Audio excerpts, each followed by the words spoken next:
Hello guys, welcome back. आज हम discuss करने जा रहे हैं बहुत ही इंपॉर्टेंट क्वेश्चन जो कि P triple S B JE civil exam जो कि 28 मार्च 2026 को पूछा गया था। ये क्वेश्चन नंबर 48 है सेट सी का। तो इसमें बेसिकली क्या पूछा गया कि beam section of reinforced concrete design by limit state method usually have.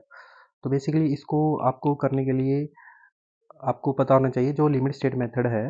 Limit state method उसमें basically we are permitting high permissible stresses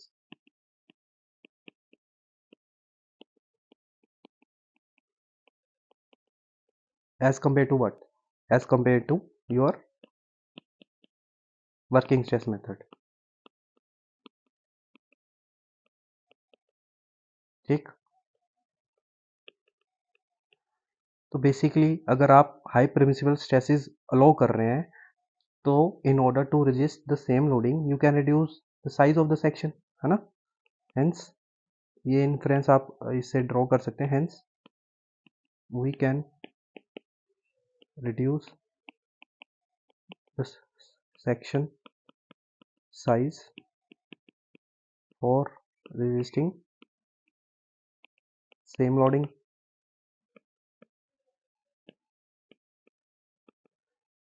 section size मतलब आप इफेक्टिव डेप्थ रिड्यूस कर सकते हैं। Basically D can be decreases. और अगर आप देखोगे movement of resistance tension side से अगर आप निकालोगे T into effective depth basically आपका लीवर आर्म को भी बोल देते हैं। तो लीवर आर्म आप रिड्यूस कर रहे हो, डी इज रिड्यूसिंग। तो in order to have same movement of resistance you have to increase T. T has to be increase. T क्या चीज़ है? बेसिकली टेंसाइल फोर्स है जो कि टेंशन साइड से आती है। ये होता है 0.87 F I into A S T. तो सिंस 0.7 एफ जो एफ बाई है ये आपका फिक्स है, तो ए एस टी आपको बढ़ाना पड़ेगा in order to increase your T. तो A S T has to be increase. तो ये दो इंपॉर्टेंट इन्फ्रेंस है जो आप यहाँ से निकाल सकते हैं। That is the your steel enforcement has to be increase and D can be decreased if you are adopting limit state method of design. So अगर आप ऑप्शन देखोगे option C is the right option. Thanks for watching.